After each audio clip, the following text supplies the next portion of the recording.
Good evening, my name is McGuire. You don't know me, and that's exactly my plan. Before we get started, I want everybody to turn off their phones. You don't have to close your phone, you have to turn off the ringer. You can leave it on buzz. If the cat escapes and the cat sitter calls you, at least you'll know to run quietly out of the building, okay? My task tonight is pretty simple. I get to introduce your two moderators. For those who haven't met them, and for those who have, it's a fun job. I'd like you to meet Stephen Rohde and Tom Benthin. Steve.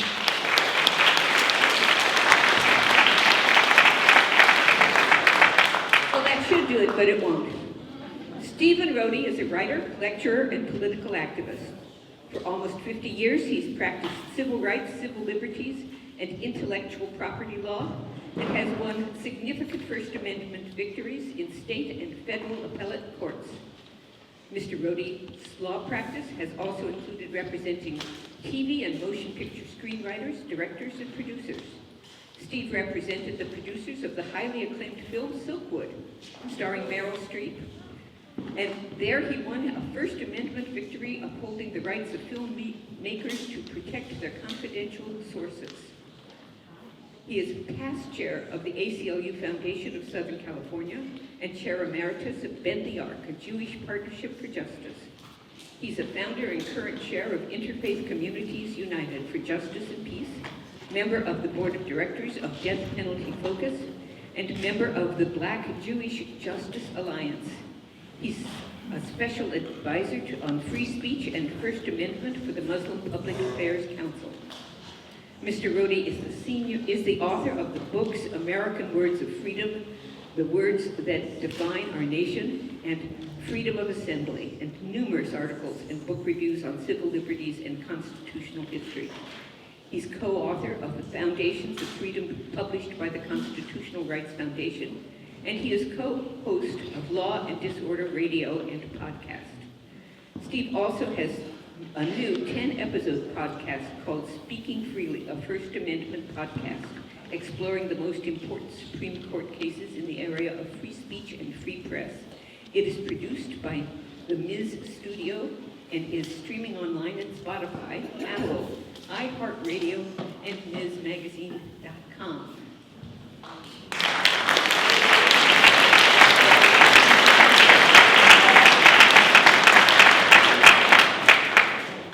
I'd like to call him a lightweight, but it wouldn't be fair. Tom Benthin has served on the Indivisible Sonoma County Advisory Council since 2017. He focused on constituent pressure, such as call scripts and meetings, and editorial writing. Then in 2022, he moderated the Indivisible Sonoma County's interview series with the Democratic House candidates in 10 swing districts. In 2023, Tom, along with a small group of Indivisible leaders from around the state, formed the California Grassroots Alliance with the goal of helping Indivisible groups around the state focus on and win 6 vital swing district elections. As part of that effort, Tom, along with a team of dedicated writers, illustrators, and creatives, produced the 2024 election voter outreach video, Firebreak. I hope you all saw that. Firebreak positioned the voter as the hero of the story by employing shared values, identifying, this is what happens when you fold it, by identifying the villains, creating a shared vision for the future, and with recruitment of campaign volunteers being the closing call to action. Firebreak helped to educate and inspire campaign volunteers to drive voter engagement in the 6 swing districts in the 2024 California congressional election. As a result of these efforts by the California Grassroots Alliance and volunteers, they were able to help flip 3 congressional districts from red to blue and retain a crucial blue congressional seat in Orange County. Tom's current focus is using primaries to build a fighting Democratic Party.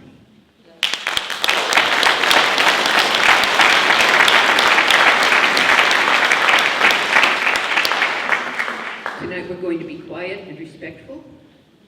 And I'm going to keep time, so we're all going to be very rigid about this. Thank you.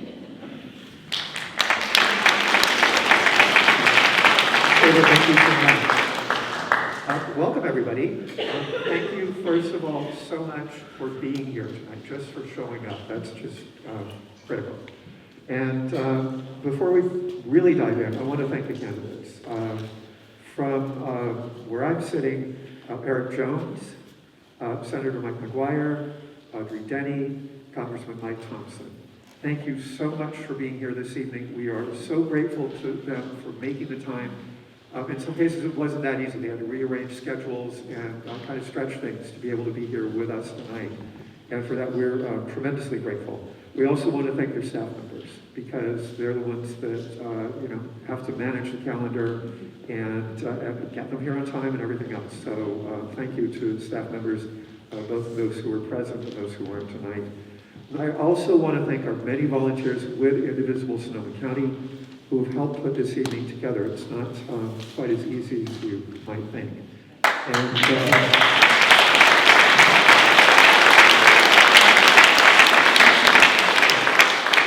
I'm really glad to be here with Steve, being able to moderate tonight.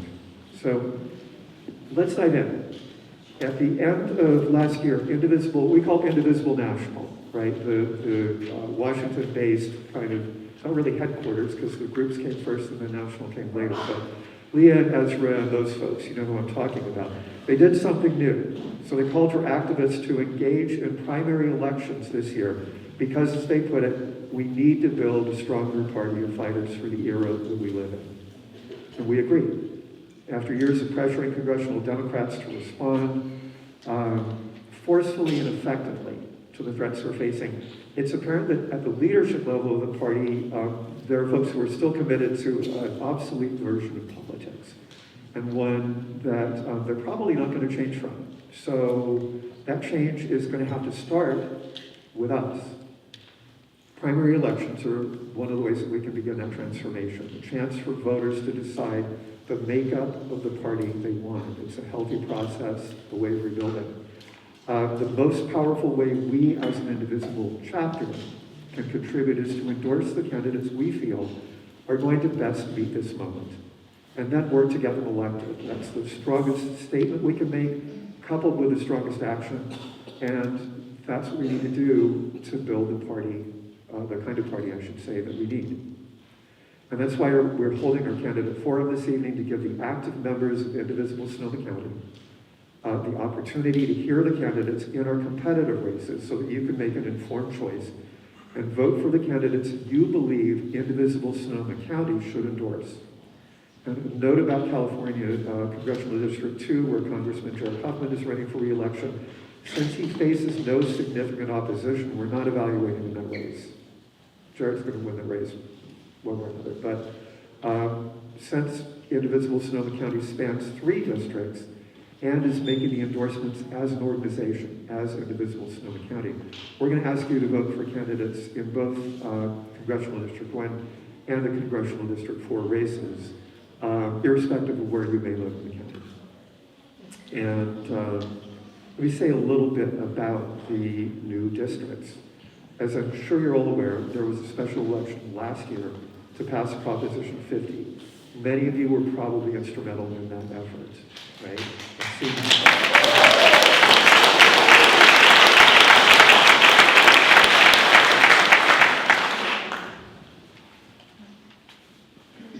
And the redistricting measure, as you know, was necessary to counter Trump's gerrymandering of congressional districts in Texas. But it changed the boundaries of districts throughout the state, and in doing so, it changed the political balance of each. That was the point. For our purposes tonight, however, there are a couple of things to note. The first is your own congressional district may have changed. So in your program tonight, you'll see a map of the new districts. It's not a huge map, so you may not be able to tell where your block is in that line that you see running across the map. But if, in using the map, you're still not sure which district you are now in for this year's elections, and I urge you, even if you think you know, to go and check. We've also included a link where you can look up your congressional district. Like you enter your address, find out where your new congressional district is. The second thing that I want to let you know is that because the boundaries have changed, California Congressional District 1 now reaches down into Sonoma County. It was previously considered a solid red seat, was held by the late Doug LaMalfa, but it's now rated solid blue with the new redistricting, meaning that it's likely. Absolutely. It's likely the voters in California 1 will elect a Democrat this year. In case you were wondering about California 4, which has also had its boundaries moved, the other district where we have candidates featured tonight, it's still a solid blue district as well, as it has been for years. So, Steve, let me hand it over to you to talk about the voting process. Thank you very much. I too want to thank every one of you for being here. Your civic participation is the linchpin of saving our democracy. You're here tonight, and certainly you have to vote in the next election. I want to thank our candidates for being here, and I want to especially thank Tom.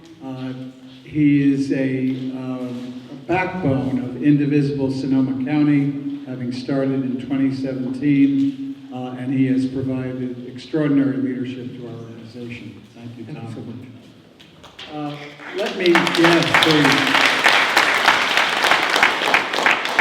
Let me tell you how this voting process will take place. That is the internal voting for Indivisible Sonoma County's endorsement. By Wednesday, we will be sending out an email to all active members of Indivisible Sonoma County who we have been able to identify. An active member is anyone who has attended at least 2 Indivisible Sonoma County meetings in the last 6 months. Meetings can include, for example, general meetings, our Wednesday meetings over in Sebastopol, Thursday meetings in person, and other reoccurring team and subgroup meetings. Attendees tonight who have attended at least one other meeting in the last 6 months are eligible. That email that will go out by Wednesday will include a link to a video of this evening's forum, links to the questionnaire responses our primaries team received from the candidates, the recommendations from our primaries team, and a link to cast your vote online. We encourage you to read through all of the materials before casting your votes. We'll be asking you to vote for who Indivisible Sonoma County should endorse in each district. And to emphasize what Tom said, because of our activism throughout this county, you're entitled to vote in each of the districts for purposes of our endorsement, irrespective of where you live. You'll have 3 choices. Either candidate or a recommendation that Indivisible Sonoma County not endorse in that particular race. Representatives of the campaigns are not eligible to vote, even if they're members of Indivisible. Now, some ground rules about today's conversation. Tom and I will be asking the candidates a series of questions, with each candidate having 2 minutes to answer. We may ask a follow-up question if needed. In that case, a candidate will have 1 minute to answer the follow-up. If a candidate refers to their opponent during an answer, their opponent will be given an opportunity to briefly respond. We will also have a lightning round of quick questions roughly in the middle of our forum tonight, and we'll explain more about that when we reach that point. At the end of our entire program, each candidate will have 3 minutes for their closing statements. We're not able to take questions from the audience tonight. Some of you may have reached out to us in advance with topics that are important to you. Our apologies if we haven't asked the particular question you wanted. There just isn't enough time to include everything. The committee that organized the event canvassed a wide range of issues. We're hopeful that you'll find our questions wide-ranging and probing enough to be very useful in this process. Thank you so much, Steve. And now let me introduce our candidates. I am going to be pulling from your bios. So this is, we have just make these up about these folks. This is what they have to say about themselves. First, the candidates I'm going to introduce are in California's Congressional District 1. Audrey Denney, who is tonight is a Chico-based educator, a nonprofit leader, and a lifelong advocate for rural communities, running in Congress for California's 1st District to deliver the representation that Northern California deserves. She's dedicated her career to service, from teaching at Chico State to leading nonprofit efforts that support families, strengthen rural communities, and expand food security.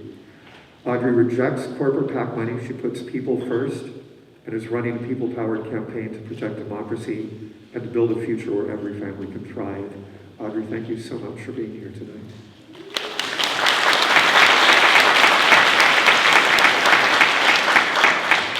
We also have Mike McGuire, who's President Pro Tem Emeritus of the California State Senate. He's focused on tackling the issues facing the Golden State: wildfires, housing affordability, climate change, fentanyl, community safety, and more. And is committed to improving the quality of life for all Californians. He's a third-generation Northern Californian whose family farmed prunes and grapes in the Alexander Valley of Sonoma County for nearly half a century. Mike served on his local school board, city council, and board of supervisors before being elected to the Senate.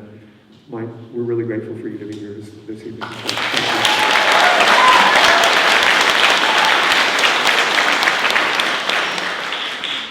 Now let's turn to the candidates for the 4th Congressional District.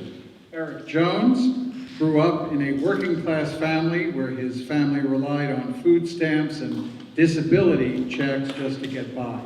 That experience fuels his fight to stand up for working people, not corporations or the ultra-wealthy. In his career, Eric helped grow companies that created thousands of jobs in the healthcare industry. But he also saw how our economy is rigged against working families.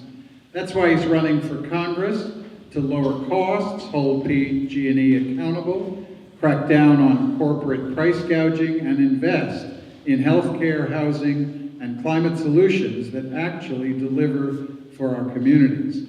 Eric rejects all corporate PAC, special interest, and APAC money because he believes elected officials should answer to the people, not powerful interests.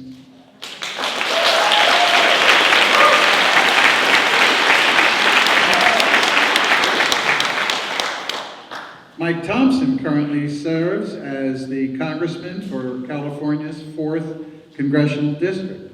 Recognized as a strong representative for his constituents, Thompson has worked on solutions that stand up to the Trump administration, protect our democracy, lower the cost of living, and support our vulnerable communities.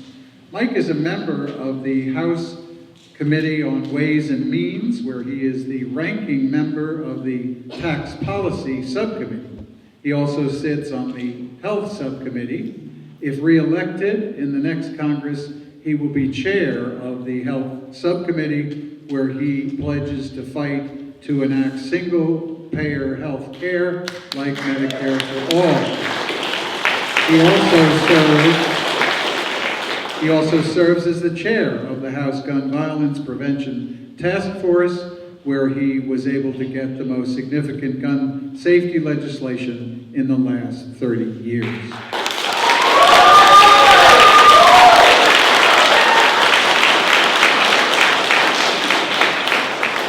I think we're ready for some questions. Does that sound good to you? Should we dive in? Okay. For the candidates, Sabra, who you heard us introduce everybody in the very beginning, is going to be our timekeeper. So she's got a sign down there if that's helpful to you. I want to just take this kind of left to right, starting with you, Eric. And this is a question for everybody. Having a fascist party in power has fundamentally changed our politics. It's simply not business as usual any longer. In this moment, how should the Democratic Party respond? And how should individual members of Congress step up? We'll start with you, Ray. Simply put, say no. There have been many occasions in the past year where Democrats, despite performatively saying statements against the Trump fascist regime, have actually voted in accordance with Trump's policies. And when you look at the actions, when there has been an occasion where we voted, we collectively Democrats with Trump, it's generally been along corporate establishment lines. So I can refer to the NDAA, the National Defense Authorization Act, where our government authorized $1 trillion of military spending. Trump needed Democratic votes because there was anti-war Republicans who said no, and he knew exactly where to get them. He went to the corporate establishment wing of the Democratic Party, those who take money from Lockheed Martin, from the oil and gas industry, and from all the special interests that have continued to fuel war abroad and war at home. On January 14th, we voted for the National Security Appropriations Act. Again, corporate Democrats sided with Trump to pass that bill. That was 7 days after Renee Good was murdered in the streets of Minneapolis. And I felt particularly strongly about that vote because I was in Minneapolis protesting. We don't have to vote with Trump. We have to have the courage to say no.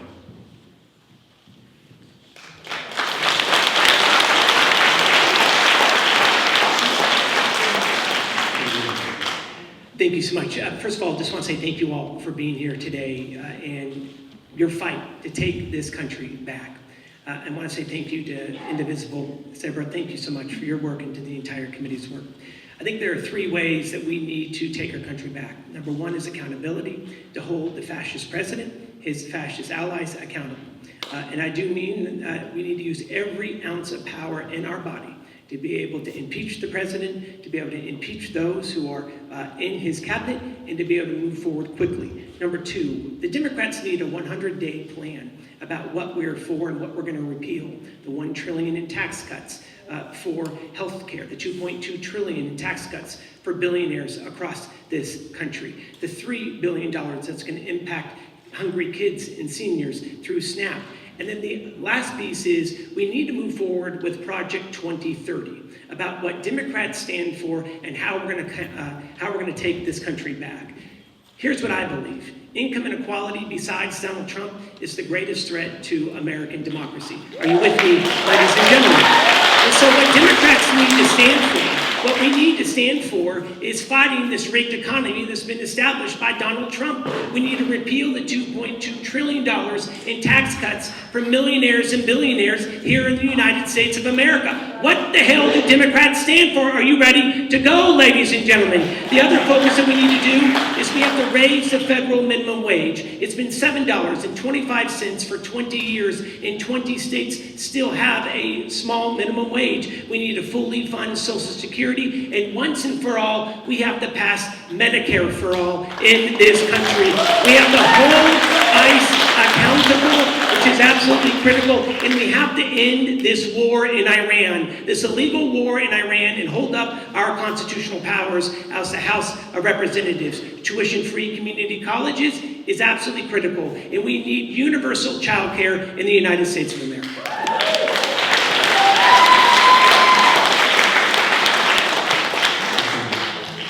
So I want to be crystal clear about this.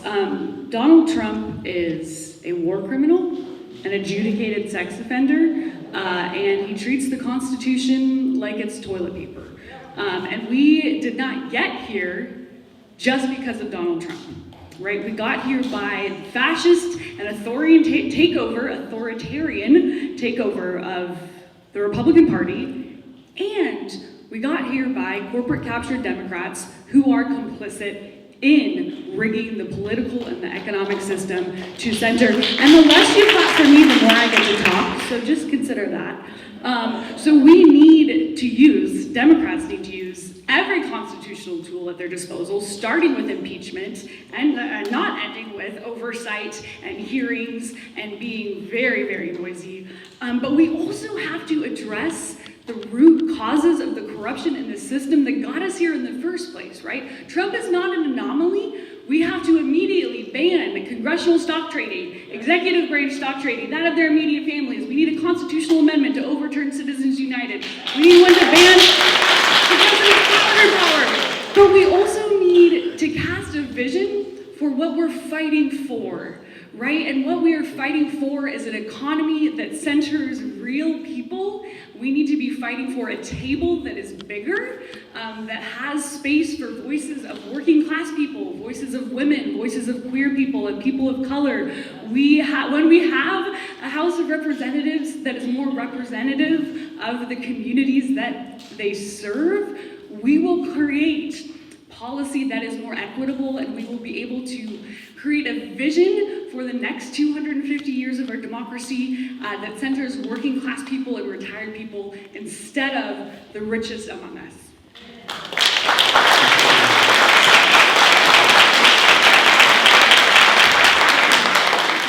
Well, thank you very much, and thank you to Indivisible for making this happen today, and thank you to all of you for being here. This is an extremely important time. There has never been a time in any of our lives that are as serious as the times that we're in right now. And Donald Trump is a clear and present danger to the continuation of our great country, to every man, woman, and child on the face of this earth. And he has to be stopped, and his mega enabler opinion. And on the last one, I want to thank Indivisible for the role you played in turning out the troops.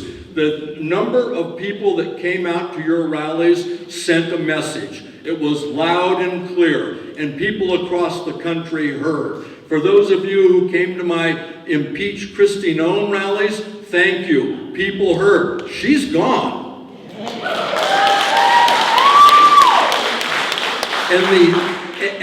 And the forever wars that this guy is getting us into, I'm proud to say I've never voted to go to war since I've been a member of Congress. And what's happening now with this illegal war that Donald Trump got us into is costing us money, it's costing us lives, it's costing us allies, and it's costing everybody across the country a lot of money because prices are being increased. It has to stop. We have to stop him. We have to win the midterms so we can stop him, gain control of the agenda, and gain power to subpoena, to make sure we lay all the facts bare for the American people to see, and we're gaining progress. We are winning.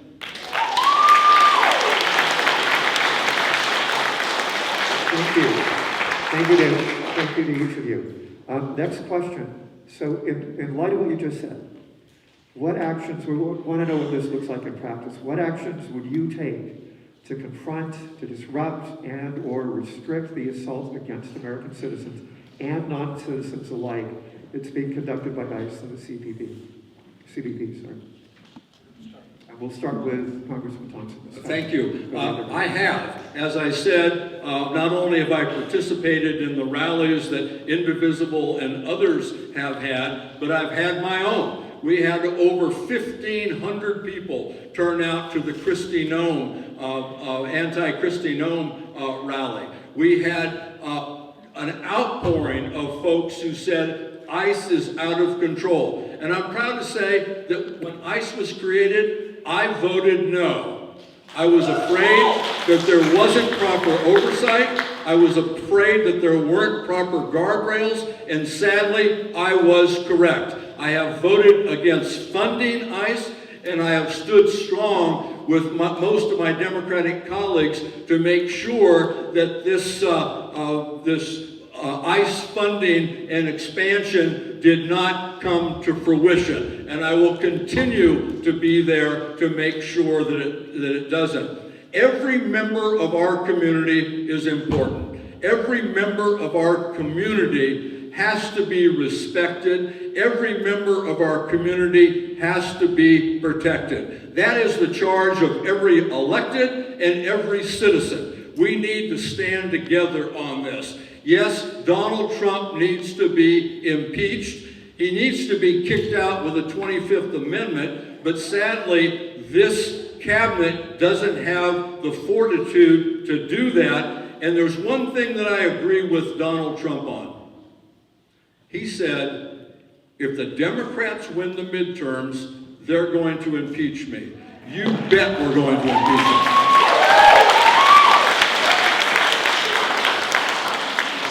If you remember one thing I say tonight, let it be this: we need to abolish ICE. It has become the private police force of Donald Trump. And when a government entity becomes so out of control that they are killing American citizens in the streets, that people are being raped and murdered and dying in detention centers, that is no longer a functioning tool in a law enforcement or immigration enforcement system. Until we can do that, we need to make sure that we are not funding ICE. That is the very first congressional mechanism we can do. And I am a courage candidate, endorsed candidate, which means I have pledged that on the first day I am elected to office, I will submit articles of impeachment against our president. But what I think is missing often in this conversation when we're talking about ICE and immigration and enforcement is talking about having a fully functional and fully funded asylum system and asylum courts along the border. I've had the opportunity to live long-term in Central America. I've been the president of the board of the leading human rights organization in the Northern Triangle, Cristasol, and I've seen firsthand the root causes of why folks are migrating. Freedom, fear of state violence, fear of gang violence, climate change, lack of economic opportunity. And if the United States does not recognize and honor our country's culpability in the reasons people are migrating and the instability of our Central American and our Mexican neighbors, then we are not ever going to solve this problem. And so another thing that I love to talk about is rebuilding USAID and making sure that we have the State Department funding to be able to support democracy in the Western Hemisphere.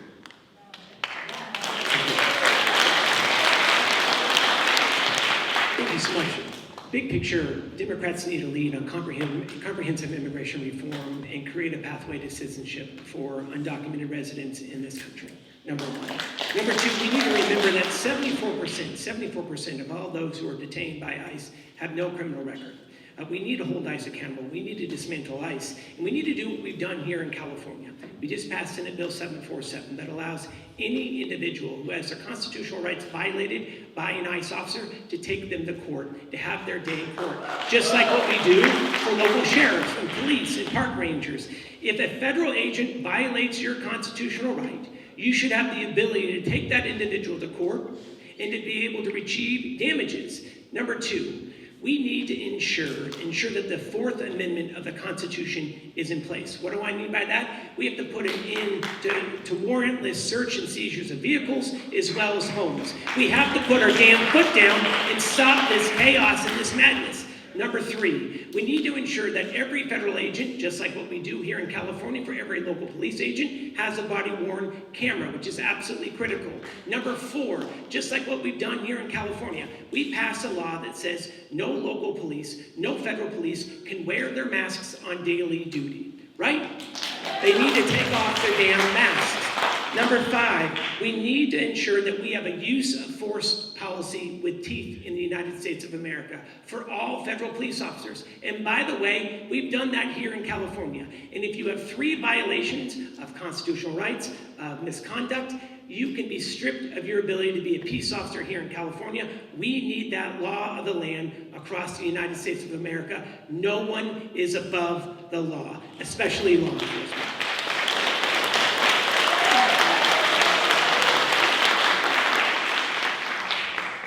Looks like I'm the only one on stage without a lot of notes. Because let me tell you, I don't need notes to tell the truth. And it's my job to tell the truth because for decades, we have not had truth in our district. Because the reality is, yes, on January 14th, many Democrats voted to impeach Kristi Noem. And I'm glad she's gone. But Kristi Noem will be fine. You know who won't be fine? The 52 people who died in ICE detention centers last year without due process. That's murder.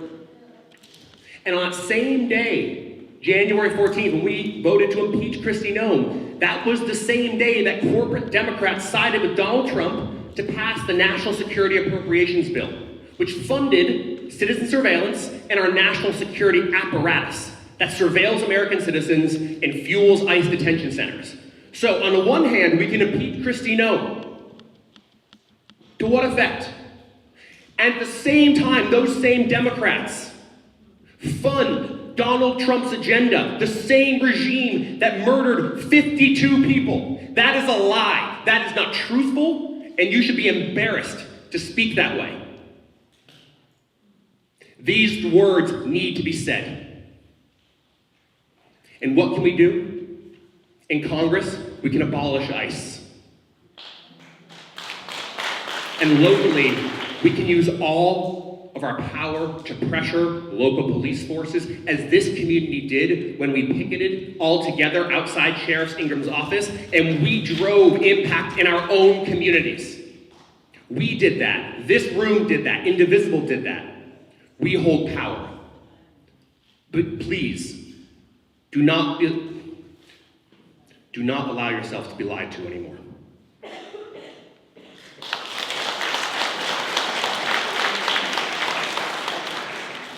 Thanks. For this question, we will start again with you, Mr. Jones. A number of experts, including the UN Special Rapporteur, have concluded that Israel has been committing genocide in Gaza. As of last summer, 77% of Democratic voters agree. Yet congressional Democrats, 135 of whom took donations from AIPAC in the last election cycle, have continued to support and to fund Israel. Do you agree that Israel is committing genocide? If not, why not? And if so, what are you prepared to do about it? Start with you. This is where I'd like to be very honest with the room. Last week, $750,000 worth of attack ads were placed against me, bought from a super PAC and dark money PAC funded by big oil, big tobacco, tech, and other foreign interests. $750,000 of attack ads. I won't tell you why they're coming my way, but you can guess why. These are the same special interests that are putting us in war today and putting American lives at risk. And I've been getting calls frequently, noting that they're watching my every move. And I can't fight every single special interest at once. So what I'll say to this room is, anyone is willing, please have a conversation with me. I spent over a year in the Middle East. I studied Arabic. I was a Middle Eastern Studies minor in college. I know this region well, and I will fight for peace. I will fight for a free Palestine, and I'll fight to get rid of Bibi Netanyahu as a mass murderer.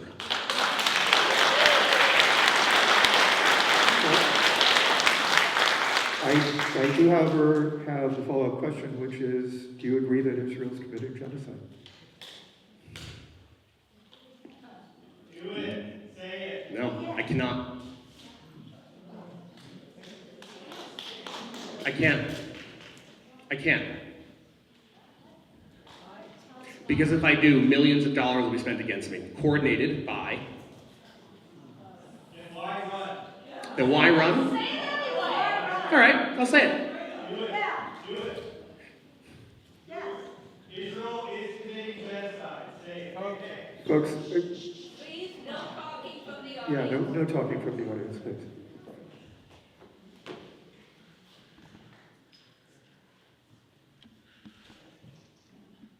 If you believe that me saying that word will create more peace in America, will create more peace in the Middle East, if you truly believe that, I will acknowledge that Israel is an apartheid state. I will acknowledge that Bibi Netanyahu is a war criminal. And I will also acknowledge that the Jewish people do not deserve Bibi. They don't deserve that, and we do not deserve Donald Trump. And if you want me to say something performatively, you know where my heart is. You know where it is. I take no money from AIPAC. I take no money from any corporate lobby. I take no money from any special interest, and I will fight for the freedom of every person on this planet. And because I have lived with the cost of war in my own family, I will fight to make sure we never go to war again. Every morning I woke up and put my father to bed, a fully disabled veteran. I felt the cost of war in my family. So you know where I stand. I don't have to say the word. Thank you.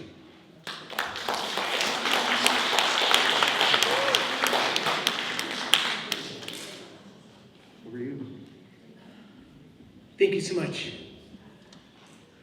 I think this issue that we are talking about right now is bigger than one word. I'm a dad, and as a human, I am horrified about what we've seen over the last 30 months. I have a 5-year-old at home, and it is horrific and unimaginable on what we're seeing in the Middle East region. Here's what I believe, and here's where I think we need to go. Number one, I firmly believe that Bibi Netanyahu is a war criminal. I think he needs to be held accountable, and the United States must hold him accountable. The only way that we're going to do that, number one, is to be able to focus on a lasting peace in the region. To be able to do that, we have to get Donald Trump out of office. Number three, we need to support the Block the Bombs Act. The Block the Bombs Act puts stringent conditions on any defensive aid to Israel. The only way that we're going to get Bibi Netanyahu to the table is by supporting the Block the Bombs Act. I also believe that the Congress needs to stop any new settlements in the West Bank. It is simply unimaginable, and it needs to stop.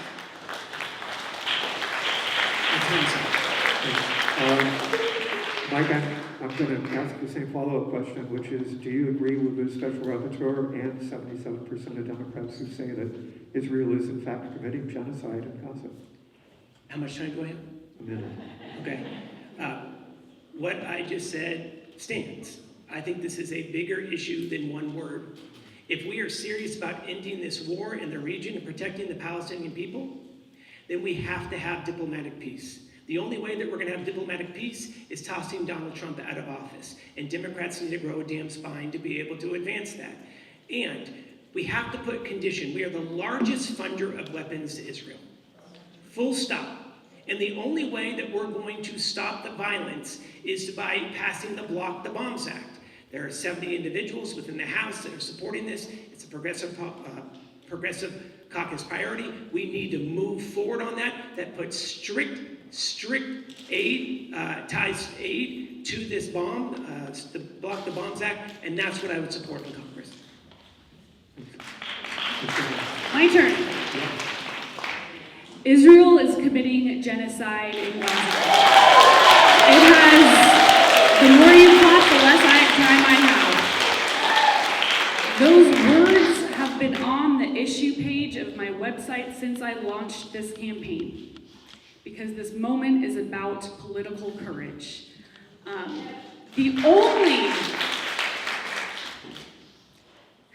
We knew as soon as September of 2025, because the United Nations Human Rights Council called it a genocide, citing mass starvation, citing purposeful destruction of civilian lives, including hospitals and education centers. But folks, we knew before then, because we have eyes and we have ears and we were watching the videos, right? I am proud to have been endorsed by Track AIPAC, which means that I not only have sworn off all AIPAC money, but all Israel lobby money and all Israel lobby adjacent money. Because if you answer to special interests on this issue, you do not answer to people. That was the question, right? Do I believe Israel is committing genocide? Yeah, I do. And then Was there what do an you answer? intend to do about it? Oh, what do I intend to do about it? Yeah. I I intend to take my entire human rights background and human rights framing to DC. I intend to make sure that we stop spending tax dollars to fund this war and Netanyahu's war criminal regime. I intend to also make it clear that, how do I say, we must elect people who believe that human dignity is key, and that every single human is equal in worth and dignity, whether they are Jewish or Palestinian or American. And I have so many more things to say, but my time is up. So.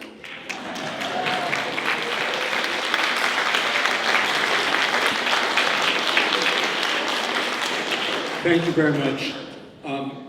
I've been to war, and I've seen the horrors of war up front and personal. I was wounded in combat, and I've seen so much in combat is one of the reasons why I've never voted for a war since going to the Congress. I believe, and Mike McGuire mentioned the bills that he would endorse. I'm a co-author of Block the Bombs. I'm a co-author of Silver Shield.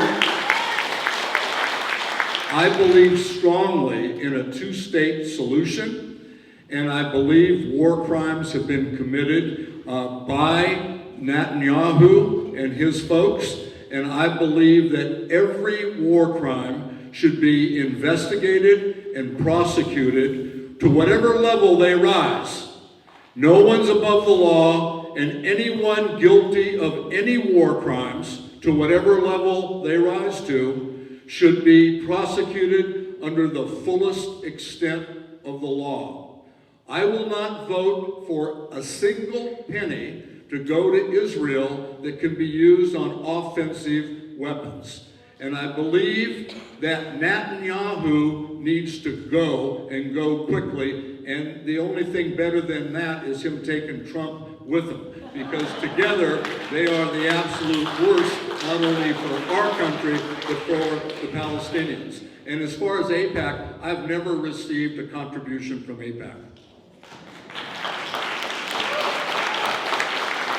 Thank you. I do have the same follow-up question I had for the other two gentlemen, which is one of those war crimes genocide? Is Israel committing genocide in Gaza? As I said, I believe they're committing war crimes. They should be tried, prosecuted, and if it rises to something other than war crimes, so be it. Steve, over to you. Yes, thank you. We're going to now turn to the lightning round. We're going to do a lightning round of quick yes or no questions and yes or no answers, or an abstention. We want to do this so we can cover many issues as possible. We believe our audience deserves direct answers without qualifications to these questions. I'll pose each question to all of the candidates simultaneously. After each question, candidates will raise their hand in response to either the yes or no prompt. Candidates may abstain from answering by not raising their hand to either prompt.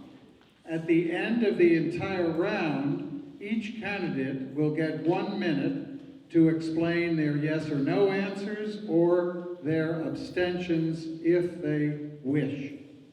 Are those rules clear to everybody? When you ask for hands raised, will you start with yes or start with no? I'll start with yes each time to keep it as clear as possible. Would you vote to expand the number of members of the United States Supreme Court? Yes?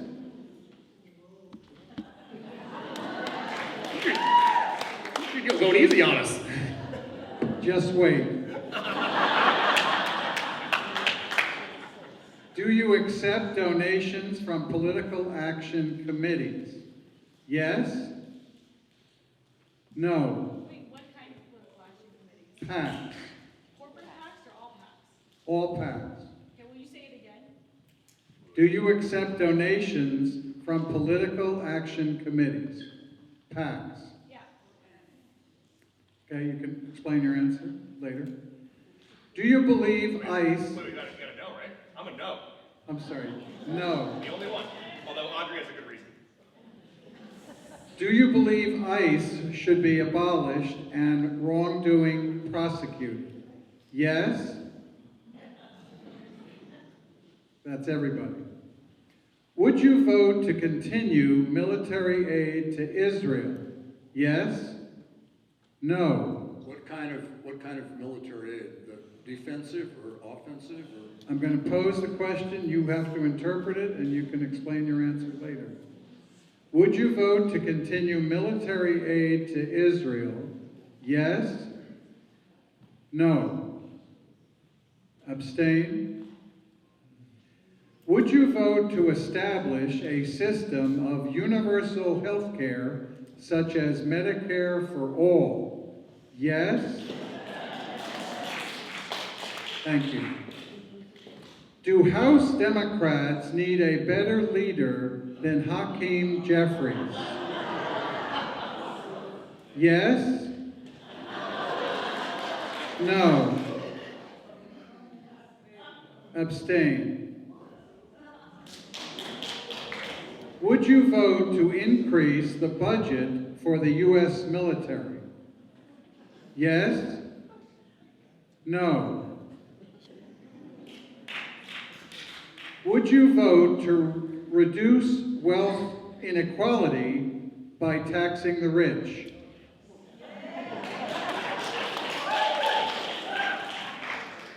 Yes, those are all yeses. Do you believe Donald Trump, in his second term, has committed impeachable offenses?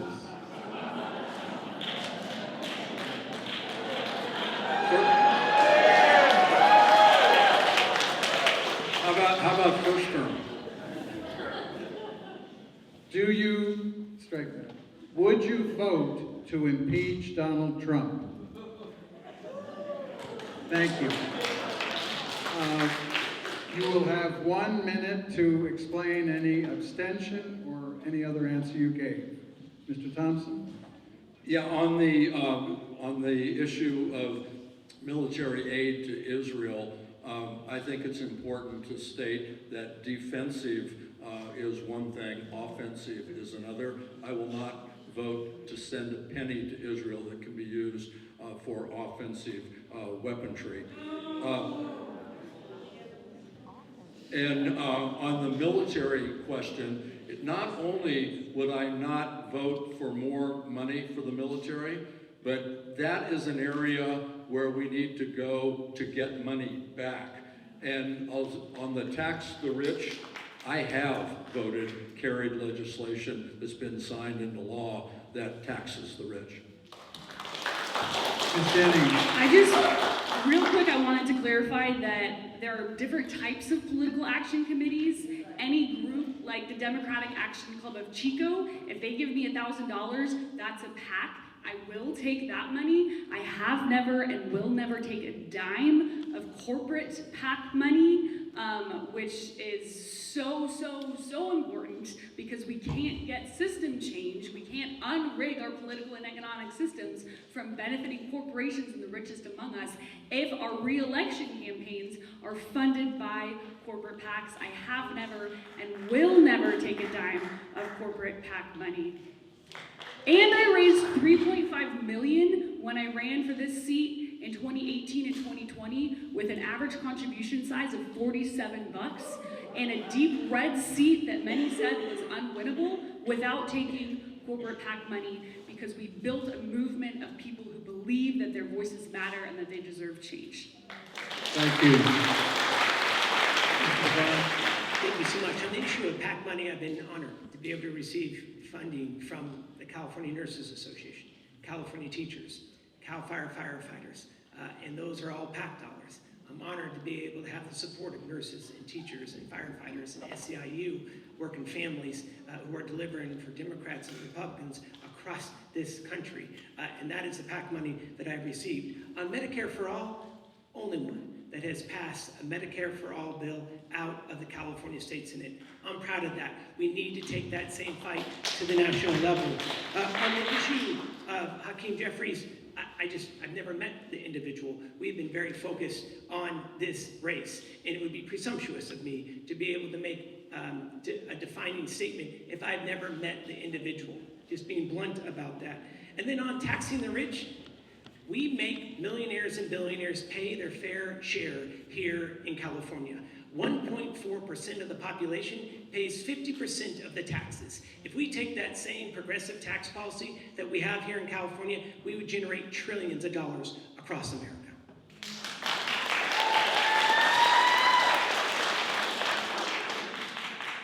Guys, I'm not normally this surly, I promise. And my answers are pretty clear, but I do have to clear up something else. The National Defense Authorization Act, which Congressman Thompson voted on in December 17th when we were actively waging an illegal war against Venezuela. Congressman Thompson voted yes, and he'll tell you that I was merely authorizing over $1 trillion of weapons spending, merely authorizing.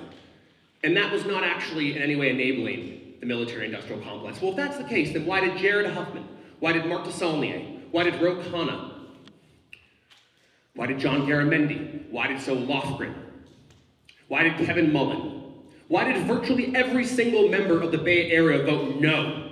No in protest to Trump, because those members knew how to stand up to the military-industrial complex and the corporate interests that fund our war. And when it comes to wealth inequality, in the 20 years that Congressman Thompson has been on the tax subcommittee on Ways and Means, corporate taxes in America have been slashed by 70%. So you can say whatever you like.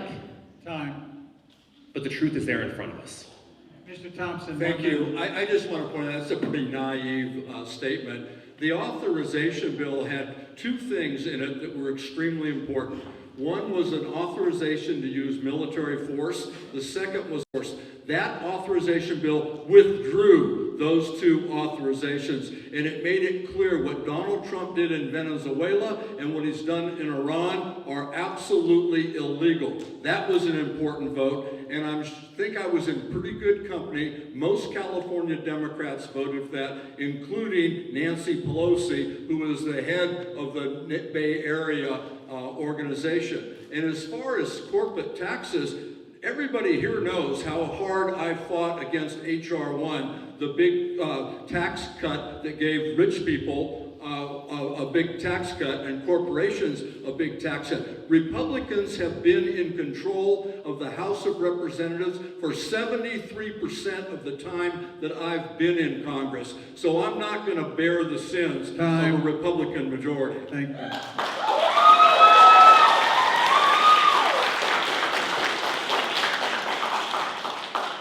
So this is a question for all candidates with 2-minute answers, beginning with Mr. Thompson. The majority of Americans are teetering on a financial brink, living paycheck to paycheck. Rising costs of home ownership, groceries, education, and health care have made the situation desperate. Meanwhile, centibillionaires and corporations are taking and keeping more and more wealth for themselves.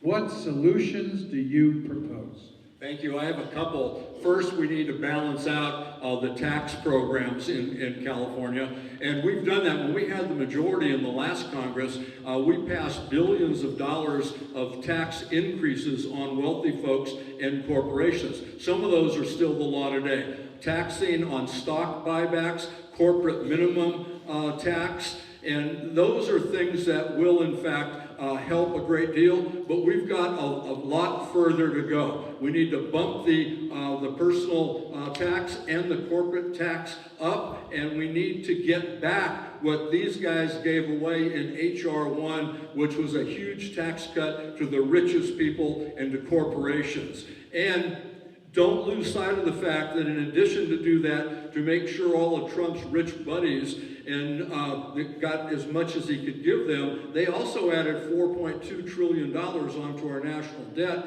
and cut $1 trillion out of our health care. We're all going to suffer for that. In addition to that, I have legislation right now today, the American Affordability Act, that uses the tax code to lower costs on housing, health care, energy, food, child care and elder care, and education. That's an important bill. It's been widely received. As a matter of fact, Jared Huffman and I had a roundtable today in Petaluma on that, and that is a bill that will return money into people's pockets. And on top of that, I have legislation that will recapture the $1,900 that Trump's illegal tariffs took from every family in this country and give it back to them, making sure that corporations don't pocket that money. Thank you. Denney. Folks, like most of you in this room, I understand the affordability crisis because I've lived it, right? I am a working class person. I bartended the 90% of the time I was teaching at Chico State to try to make a living wage. The increase of health insurance premiums is kicking my ass as a single income person trying to make it work right now.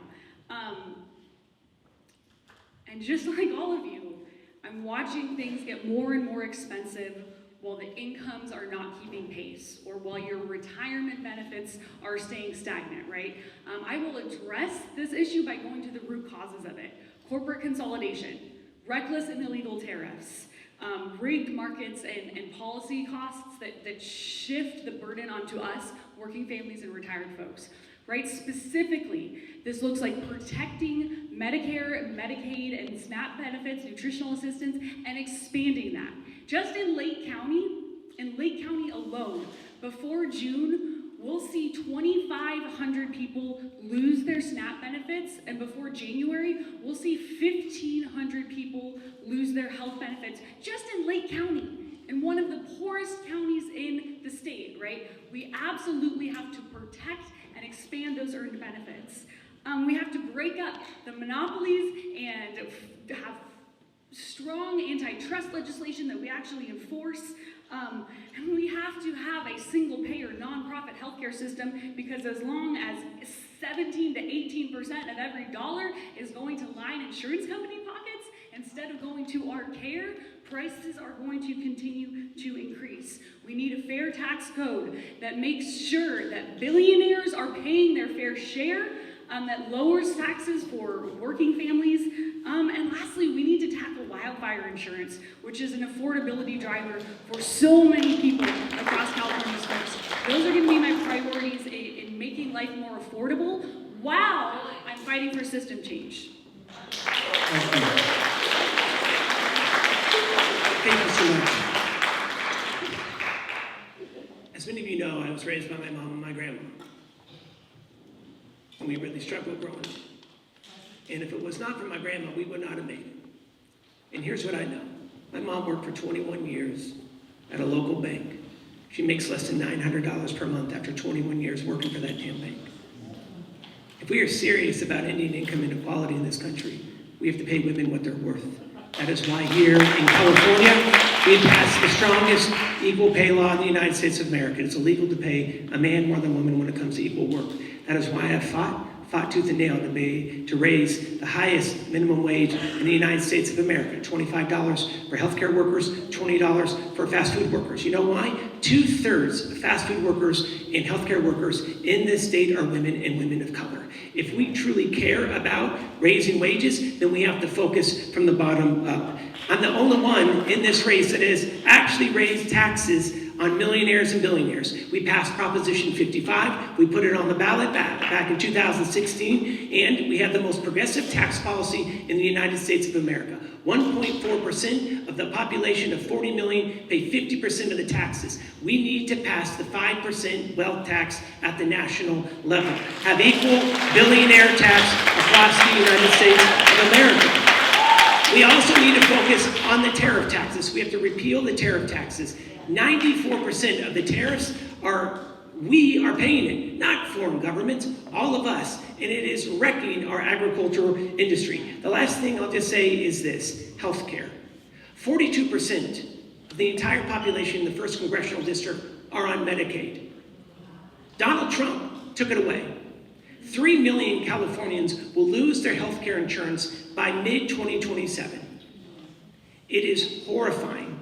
We have to repeal the $1 trillion in cuts that is now going to shut down hospitals across this state.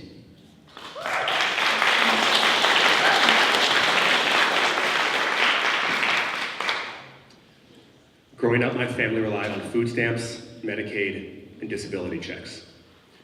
My teenage mother raised 3 boys. She took care of my father, a disabled veteran, and she worked as many hours as she could so that I could be a first-generation college graduate. I graduated from Yale University with a full scholarship. I started working at the age of 14 and worked all the way through college.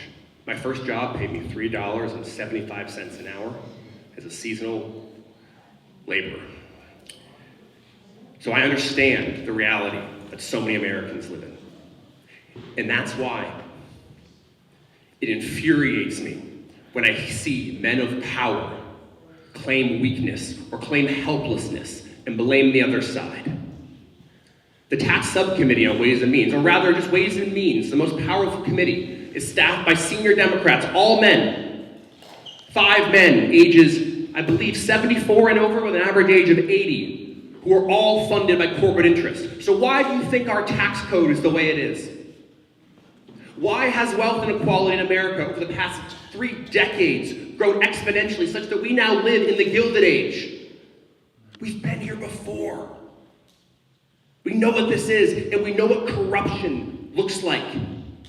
This is corruption right in front of our face. And to blame Republicans again and again and again from the same blue dogs who in their own mantra talk about fighting on behalf of corporations? What about fighting on behalf of people? Why are we afraid to talk about a wealth tax? Why are we afraid to talk about taking on America's largest corporations? And again, I'll remind you, there's only one candidate on this stage that has coming at them nearly $1 million in attack ads from these exact same corporations. So, if you're looking to wonder why, there's an answer right in front of your face.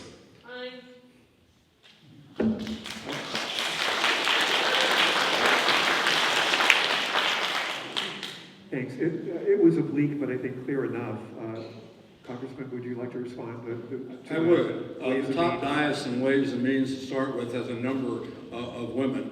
Linda Sanchez, Susan Delbaney, Terry Sewell, and one other one, Judy Chu. And the fact of the matter is, you can be against anybody you want, but when the numbers are the numbers, everybody knows what this president and his mega enablers were able to do with reconciliation. They cut $1 trillion from healthcare. They devastated all of the climate change, renewable energy provisions that were put in place with my bill, and they are continuing to go after it. So it's not that my colleague over here, my opponent, has all of the answer. I mean, he's worth over $100 million. And for him to say that he's having this bad, that he understands this from the ground up, I think that's a stretch. Nobody on the Ways and Means Committee is worth $100 million. So first of all, there are several lies in that statement. The first would be that he did mention many women in the Ways and Means Committee. But I'll sit down. Yeah. But they are not the senior members. They are not the ranking members. And they are the members of power. On Congressman Thompson's own website, you can see how much money I'm worth. He put it on the resources section, and $100 million is a lie. And by the way, I did not make my money in Congress. I did not become a millionaire in Congress like you did, Congressman Thompson. All my money was made in the private sector. I've donated more money in my life than Congressman Thompson has made in his. And I'm a 35-year-old. And I've committed the rest of my life to helping my country. We're going to bring this to a close. So are we allowed to just make up numbers? We're going to bring this to a close. Yeah, thanks. You can look at his records. You can look at the report that he had to file to say how much money he has. You can look at all the corporations that he has invested in with his firm Dragoneer. Some of them are pretty doggone shady and have cost a lot of people a lot of grief. Many of them have had to pay federal fines, and many of them are facing suits today. Okay, thanks. No, I have to respond because No, that. somebody's going to have the last word here. We're going to need to bring this to a close, but you will have a chance to have a closing statement. You can certainly, add anything that you need to say there. But in the interest of time and trying to keep things balanced, we need to move forward. I have a series of individual questions, one for each of you. They're different because you're each different. You're bringing something different and new to your race. Ms. Denney, I'd like to start with you. Who, me? Yeah, you. And you've got a background in community organizing, and you've run for Congress twice, but you've never held public office. So, how will your experience translate to serving in Congress? Thank you so much for that question. So I, as we mentioned, ran for this seat in 2018 and 2020. And since then, I was able to spend those 3 years I was running going around to every small community in California's 1st District, the pre-Prop 50 version, and sitting with folks in coffee shops, in church basements, in auction yards, in restaurants, and hearing from them. And learning what the issues of healthcare and climate change and wildfire, learning how they manifested in those communities, right? And then, being the nerd that I am, I've spent a lot of time researching and learning what are the federal levers that I can press as a member of Congress to be able to make change. In my daily life, I work with food banks and the Feeding America Network. You've heard I've taught at the university. And my job is bringing together diverse stakeholders, lifting up information from community members and subject matter experts, and trying to find strategic solutions that make real people's lives better. And if that is not the job of a federal policymaker, then I don't know what it is.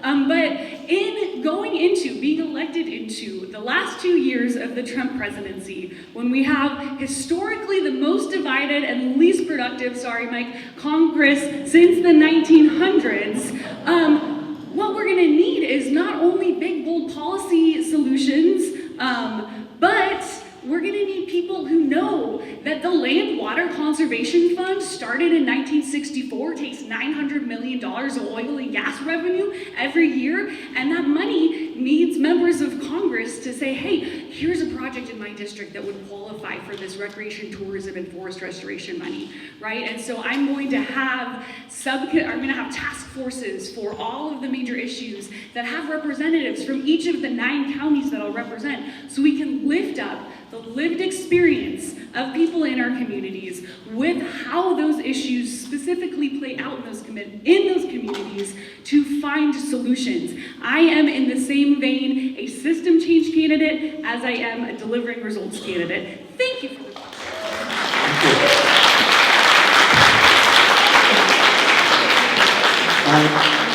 One for Mike McGuire. Many voters are looking for outsiders to reform or to rebuild the Democratic Party. You've risen through the ranks in state government. For voters looking for change, why should they consider you a potential disruptor in Washington? Thank you so much. I think what voters are also looking for are fighters. They're looking for folks who are willing to be able to stand up to this fascist and to be able to punch back and to be able to take this country back. Let me be very clear. Thanks to each and every one of you, we passed Proposition 50. The way we got Proposition 50 on the ballot is as Senate leader, working with the governor, working with our speaker. We got Prop 50 on the ballot. And when we first advanced Prop 50, it was polling at 38%. Folks kept telling us, 2 wrongs don't make a right. Here's the piece. When there is a bully, you punch back and you punch back harder. Am I right, ladies and gentlemen? And that's what each and every one of you have done. That's what you did. You took to the streets, you got on the phone, you knocked on doors, and guess what? 4 months and 5 days later, change is a-coming. We passed Proposition 50, 5 new Democratic seats, 7 seats that are now bluer than they've ever been in the history of this state. What we need right now are folks who are willing to take on the president. When Donald Trump defunded Planned Parenthood, guess what we did? As Senate leader, I funded every one of the 100 Planned Parenthood health centers in the state of California. When Donald Trump came for our immigrant community, we put $100 million into a special fund to be able to defend immigrants in this state, because the diversity of the state of California is our greatest strength. And I hope that you're with me today on that, ladies and gentlemen. We are fighting Donald Trump in the courts. We're winning 2/3 of the time. So what we need right now are proven progressives and proven fighters who've taken on Donald Trump, not just taken him on, but won and stood up for our Constitution, our civil rights, the rule of law. That's what we need right now. We need fighters to be able to take this country back, and this room is full of them. Thank you so much, Indivisible, for your amazing work that you do each and every day.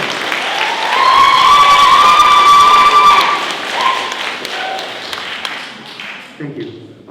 Mr. Jones, so tech billionaires and other wealthy donors are attempting to influence our politics at a never-before-seen scale, especially here in the state. How do you respond to concerns about the influence and interests of your donor network, which draws heavily on Silicon Valley donors? Let me start by saying that I could not agree more with Senator McGuire. You need someone who will fight back and who will punch back. And I do apologize to this room for the break in decorum, but it's because I am so angry. And if you ask yourself that one question, who will be willing to put their body on the line? Their body. I was in Minneapolis. I was here with you in Sonoma in front of the sheriff's office. I know what it's like to fight. And to answer your question specifically, yes, I do have individuals from the tech community. That's because I share a team with Rohde, who's a close friend of mine. So over 50% of my donors are either donors to Sam Liccardo or O'Connor, 2 members of Congress who have opened up their community and their hand to me. And those are the last 2 competitive races we've had in the Bay Area. So yes, that's the truth. 5% of my donors work in venture capital, 5%. I did not work in venture capital, to be clear. I built healthcare companies. I built one of the largest mental health clinics in the US and one of the largest maternity clinics in the US. I also started an organization called the American Dream Institute, which every day speaks to millions of young men and women online and cultivates left-wing voices to fight back against MAGA extremism. That's a nonprofit that I started because I've seen the problem. I've seen the darkness that exists online. And I see where young people in our country are going, and we need to fight back. And we need people who know how to fight back. So I do apologize. But please take it only as a sign of my eagerness to make this country right again, and to be the country that I believe in, that gave me so much. That's why I'm doing this.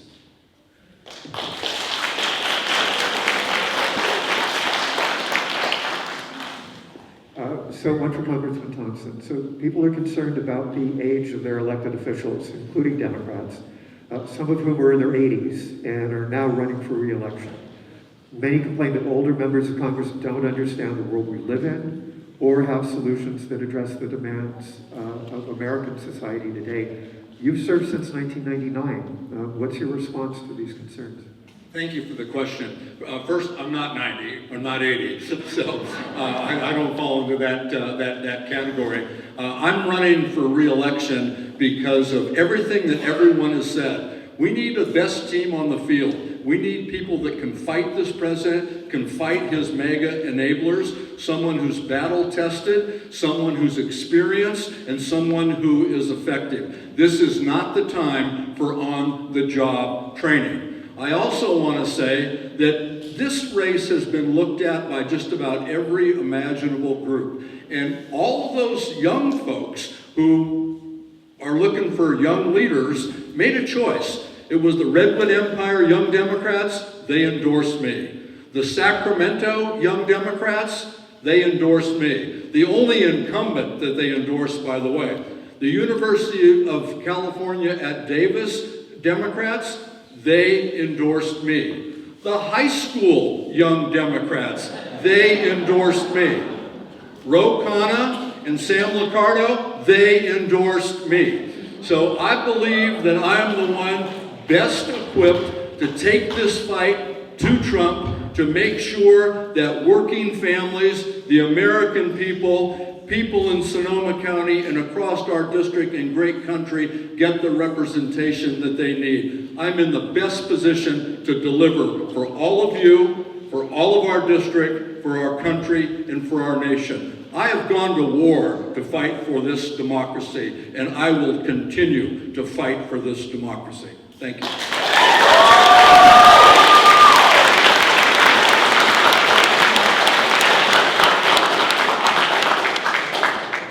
This is a question for all of our candidates on stage.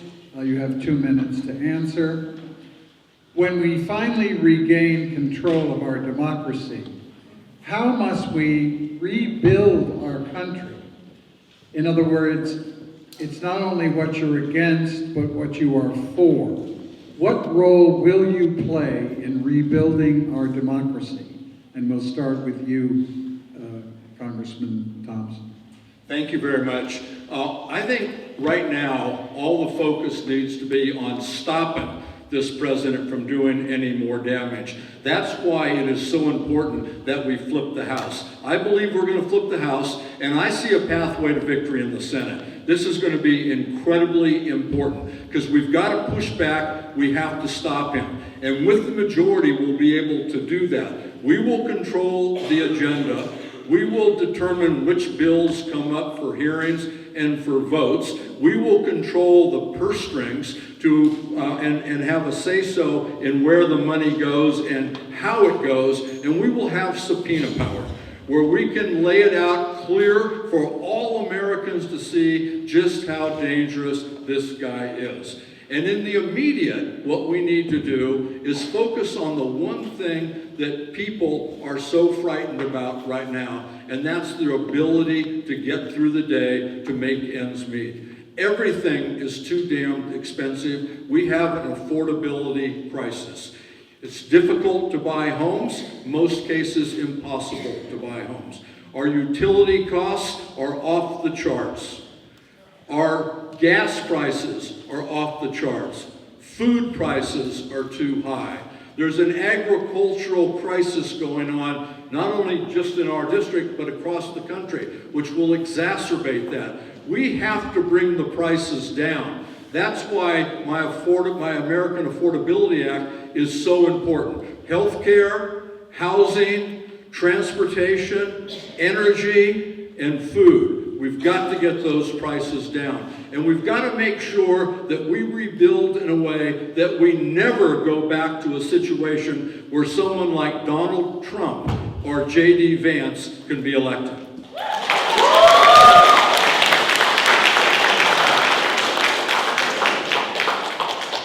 I love this question because this is why I'm running. Yes, it is critical that we stand up to Trump and get through the next 2 years, but folks, I am running to be part of a new generation of leaders that gets to rebuild and cast the vision for what a democracy can look like when it centers people, right? That's why I'm running. For me, it has 3 parts, right? It has an economy that works for everyone, right? That looks like single-payer health care. That looks like people being able to afford homes and groceries and fire insurance, right? That looks like the second part of that. That looks like a robust anti-corruption agenda that keeps us from getting back here.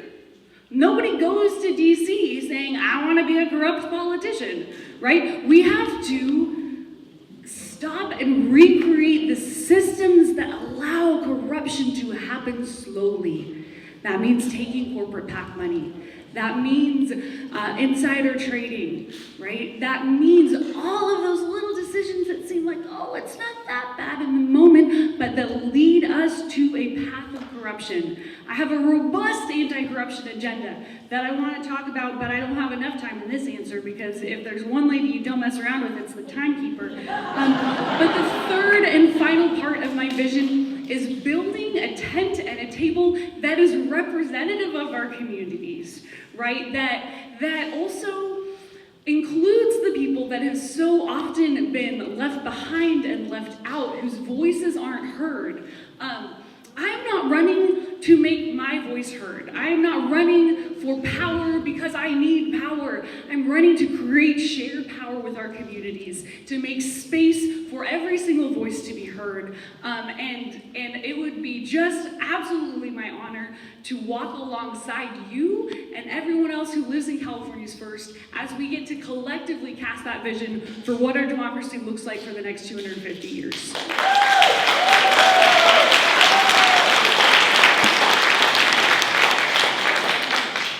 Thank you. I believe the highest calling in life is to be able to help people. That's what we should all be about. And that's what our elected leaders should stand for. When the worst wildfires devastated our community, we came together and helped lead that. Helped lead that to be able to have one of the most successful rebuilds in our state's history. When the pandemic hit, we delivered millions of dollars worth of aid to some of the most rural parts of this state. We've doubled the number of CAL FIRE firefighters. We doubled our Air Force that's now attacking wildfires across this state. $6 billion in broadband dollars. We've delivered $3 billion alone just to the North Coast over the last 10 years. Here's what I believe. I believe that we need to be able to deliver for working families. We need to take the keys away from the most wealthy, the most powerful, and give it back to working families, the working class. And no matter if you're a Democrat or a Republican, I think that we can all agree that we need to invest in good public schools. And no matter if you're a Democrat or a Republican, I think that we can all agree that we need a more affordable life and more affordable homes in the community that we love.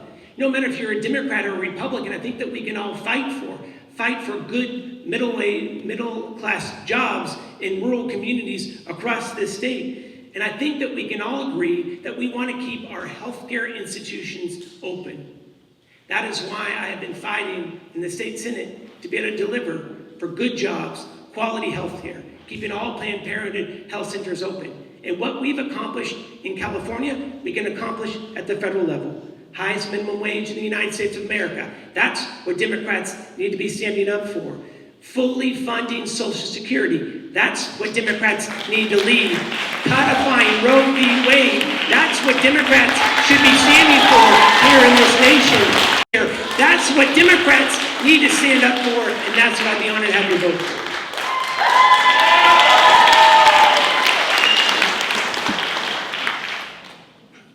I'd like to talk about the problem, the past, and the future. In terms of the problem, I think Audrey and I both agree, and I think every progressive in America agrees, that corruption and special interest money in politics is the problem. Citizens United is the problem. And I hear these, we can't change the Supreme Court. It's gonna be too challenging, but we can do other things. We have currently, right now, AB 1984 being introduced in California by Chris Rogers. There we go. That would prohibit all California companies, all companies with employees in California from contributing to political campaigns. Several states across the country have already done this. The DNC has already said that in presidential primaries, no special interest money will be allowed, and they could do the same thing for all Democratic primaries. We have the power.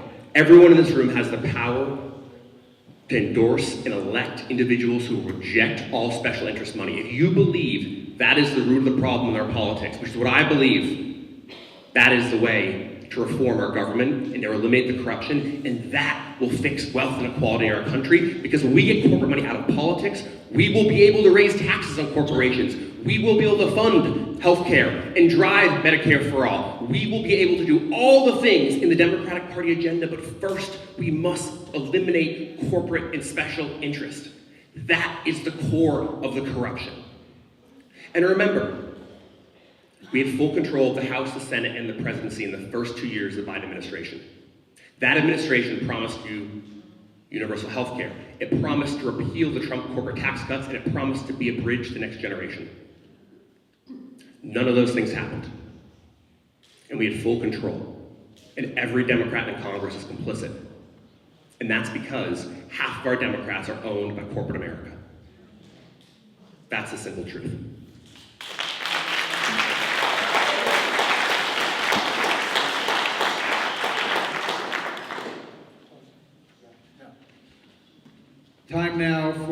closing statements, 3 minutes each. We encourage candidates to explore new issues and new statements that they haven't already made tonight. And we will start in reverse order with Congressman Thompson. Well, thank you very much. And again, thank you all for being here. The times have found us. We've got a lot of work to do, and this is the most serious of times.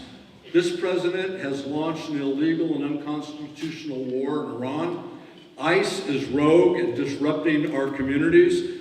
$1 trillion of health care cuts, which is going to hurt all of us. And now they want to pass the SAVE Act. That bill will suppress votes, and the only thing it's designed to save is this president's rear end. I've had enough. I hope you've had enough. We need to stand up and protect our democracy. We need to address affordability. We need to stand up to Trump, say no more forever wars, and that's exactly what I've been doing. I'm battle-tested, I'm experienced, I'm effective, and this is not the time for on-the-job training. When we flip the House and the Senate, we're going to be able to address the issues that you and I both care about. I've already mentioned single-payer health care like Medicare for all. Lower the cost to working families and to all Americans. Impeach Trump. Tax the rich and the corporations to make sure they pay their fair share. Stop the rogue ICE, and we can do it. We can do it working together. I have incredible grassroots support that I'd like to just point out. My campaign contributions, 63% of them come from our district. 72% of them are $250 or less. I have the endorsement of the, as I mentioned, the Redwood Young Democrats, the UC Davis Student Democrats, the Sacramento Young Democrats, Planned Parenthood, the Sierra Club, the Equality PAC, and I would be honored to have your support and your endorsement, and I will work nonstop with you side by side to make sure that we get through these tough times, we protect our democracy, and we return America to the great country that we all grew up with. Thank you all very much.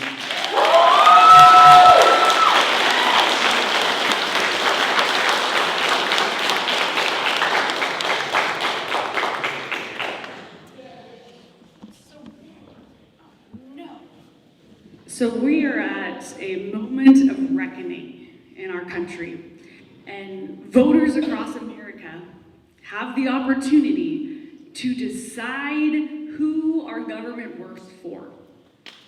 Because right now, we all know it is not working for working people. I'm a working class person. I've spent my career in bars and classrooms and food banks and farms, and I've seen up close and helped families navigate these challenging times, and I've lived it too. And that experience shapes how I lead, and is what makes me not hedge about what is broken, right? Because the truth is that the system is working exactly as it is designed. Right? It is working to benefit corporations and the richest among us at our expense. It's designed for the wealthy, the well-connected, and the political insiders on the back of working class people. I am not running to manage that system. I am running to disrupt that system and change that system. And I have taken on tough fights before. I ran in a Trump plus 14 and a Trump plus 10 district against one of the most MAGA entrenched Republicans in the country. May he rest in peace. I did not back down then, and I will not back down now. And I want to say this really clearly. It doesn't matter if you are a Republican or a Democrat. If you are corporate captured, you are working for corporations and not for working people. And that is why I have never taken a dime of corporate PAC money, and I never will. Not from big oil, not from pharma, not from health insurance, or PG&E, or AIPAC, or the Israel lobby. And I can say that while I look you in the eye, because I have raised millions of dollars in previous campaigns in grassroots ways, right? Because who funds you is who you fight for. That's why this campaign, my campaign, has been endorsed by organizations like Our Revolution, like Indivisible Chico, like Lassen Indivisible, Track AIPAC, Progressive Democrats of America, Courage for Democracy. The difference in this race is clear. It's anti-corruption, it's anti-oligarchy, it's pro-peace, and it's pro-people. I'm not running to climb a ladder. I'm running to build a bigger table, to bring working people into power, and to fight for bold progressive solutions that actually make change. And if tables need to be flipped in Washington to make that happen, I will be alongside of you flipping those tables. I'm Audrey Denney, and I will be honored to earn your vote and your support.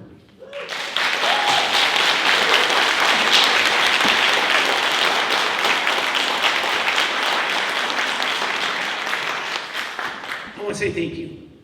Thank you for allowing us this opportunity to be able to have this conversation here tonight. I want to say thank you to Indivisible for their amazing work. They're taking back our streets and taking back our country, and we owe you a debt of gratitude. You're on the front lines each and every day. Can we please give it up for Indivisible, ladies and gentlemen? I've never been more proud to be a Californian. When Donald Trump came for this state, each one of us stood up and stood strong, defended our voting rights, defended the rule of law, defended our immigrant community, our environmental laws. And yes, ladies and gentlemen, we had the last voice.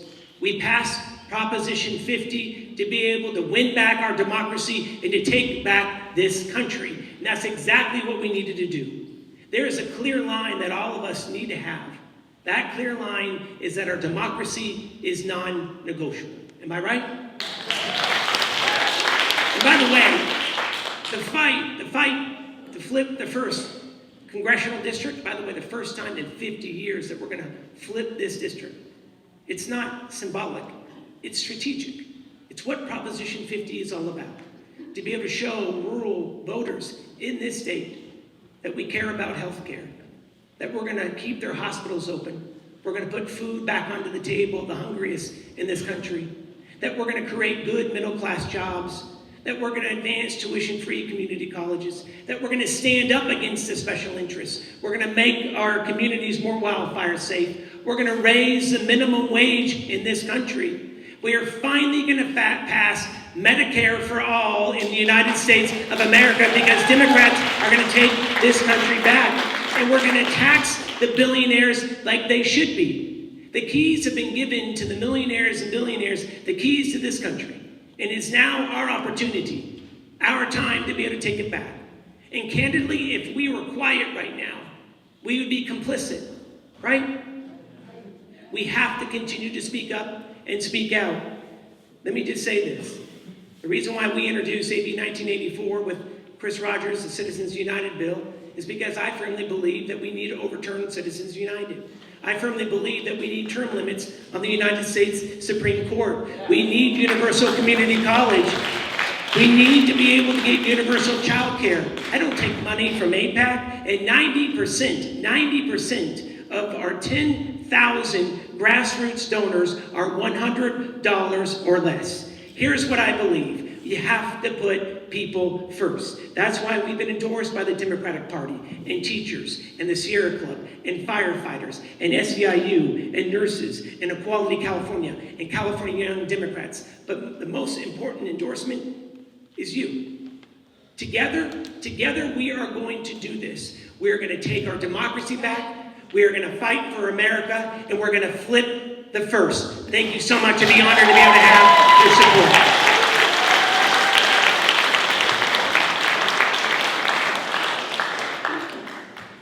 Thank you, everyone, for being here. And thank you, everyone, for putting up with me. I know who I am. I'm a welfare kid. I've worked every minimum wage job. I took care of my grandfather and changed his colostomy bag every day, for those of you who know what that is. I've cleaned shit, literally. I grew up in a 700 square foot home. I am proud to be the first in my family to go to college. And I am proud that I couldn't have done it without a public school that was fantastic and a mom who could change the world.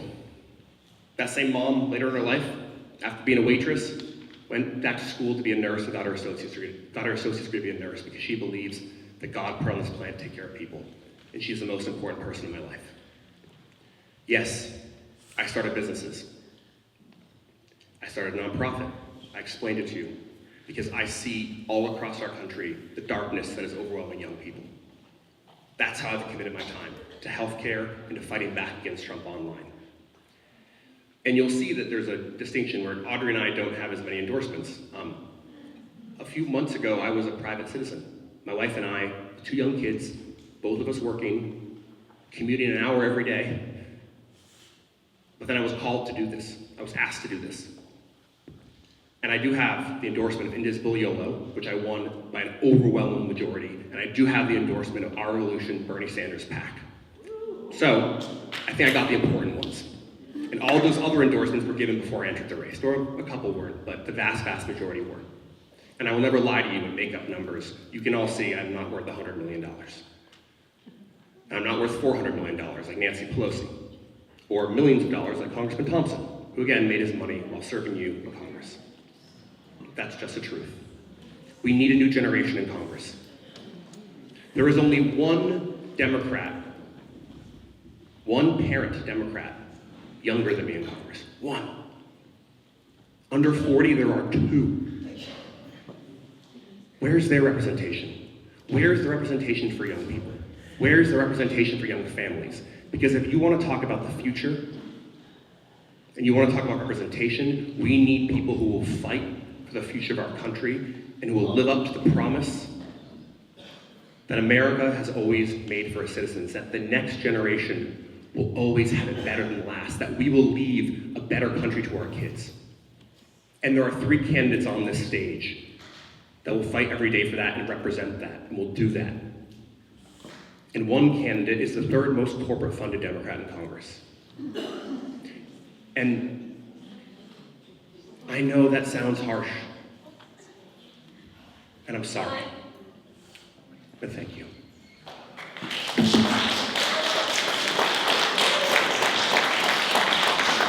Yes, thank you very much.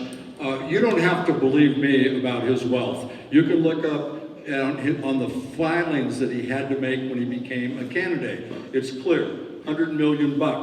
You can look at the different investments that he has, and you can also look at who is contributing to him. He raised $3 million, most of which came from fellow venture capitalists in San Francisco and the Silicon Valley, big money interest on the East Coast. The majority of his money is the average amount, $4,600. And I have a list of all the Republicans who contributed to J.D. Vance, Donald Trump Victory PAC, that also contributed to him. And I'd be happy to show that to you at any time. And it's all public record. So the fact of the matter is, you can't say you're going to do what the people who fund you tell you to do, and then take millions of dollars from the richest corporate people in the country. Sorry, we're at time. Thank you.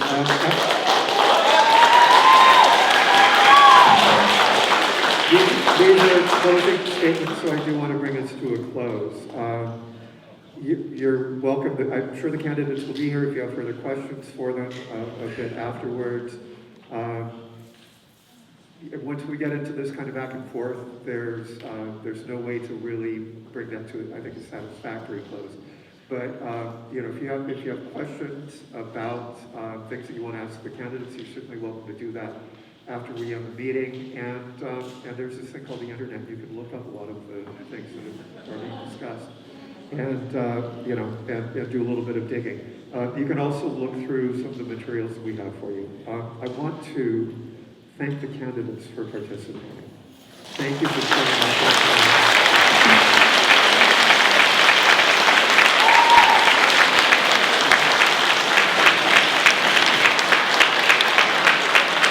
Thank you for the energy and the wit and the dedication and the energy that you brought here. It's fantastic. I do want to thank our volunteers again. And I want